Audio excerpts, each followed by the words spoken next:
खुलुमबाय स्टुडियो आं रबिन बसुमतारी बे समाव रोजा रोजा बिटिआरनि लाइमोनफोरनि थाखाय मोनसे गोजोनथाव खौराङा बेनोदि सीएम स्पेशल इनिशिएटिभनि गेजेरजों बिटिआरनि रोजा रोजा लाइमोनफोरखौ साख्रिनि थिसनथाइ होनो आवगायदों जायफोरा बिटिआरआव साख्रि मावनो गोसो गुदुं बिथांमोननि थाखाय गोजोनथाव खौरां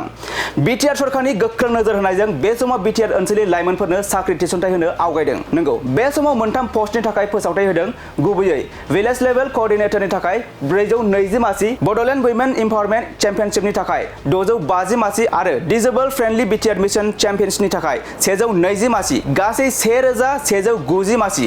फोरमायनाय पस्टनि थाखाय बिजाथिया बीए पास एबा ग्रेजुवेट जानांगोन बैसोनि फोरमानलाइ फरायनायनि फोरमानलाइ बाय'डाटा फट'कपि पार्मानेन्ट रेसिडेन्ट सार्टिफिकेट एबा थागिबि हिसाबै बिसिडिसि नङाब्ला मिउनिसिपालिटि सार्टिफिकेट एबा एससि एसटि सार्टिफिकेट बिजाथिनि बैसोआ जानांगोन 18 निफ्राय 35 बोसोर बैसोनि बिजाथिफोरा एप्लाइ खालामनो हागोन मख'नो गोनांदि डिसेबल फ्रेन्डलि बिटिआर मिशन चेम्पियन्सनि थाखाय बिजाथिया एचएस उथ्रिसार जानाय जायोब्लानो एप्लाइ खालामनो हागोन आरो लोगोआव बेंगुरानि फोरमानलाइ थानो नांगोन बे समाव आर'जलाइ बिनाय फोरमानलाइफोरखौ दैथायहरनो थाखाय सीएम स्पेशल इनिशिएटिभ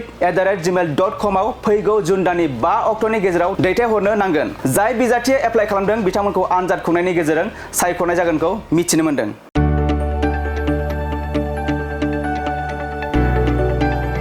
गोजोनथाव खौरां बर'नि आंगोथार गोथाव ओंख्रि जानो मोजां मोनग्रा रायजो राजाफोरनि थाखाय गोजोनथाव खौरां बर'नि आंगोथार ओंख्रि जानो मोजां मोनग्रा रायजो राजाफोरा बे गोदानै खुलिनाय लाइजौ हटेलाव हाबफैनो हागोन जाखांफुहांनाय लाइमोन फालांगिरि गपेश बसुमतारिया अदालगुरिनि टंलायाव बेखेवदों बर'नि आंगोथार ओंख्रि मोनग्रा गंसे हटेल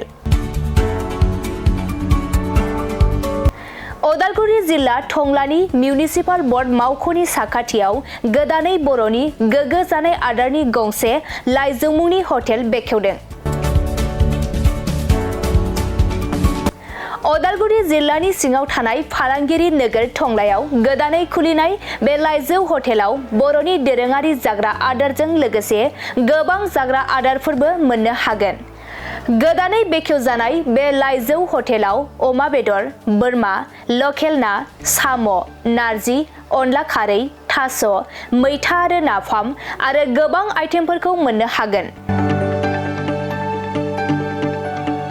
बेनिखायनो नोंथाङाबो अदालगुरि जिल्ला टंला लामाजों थांलाय फैलाय खालामोब्ला बे गोदानै खुलिजानाय लाइजौ हटेलाव हाबनानै बर'नि दोरोङारि गोथाव जाग्रा आदारफोरखौ जालांनो हागोन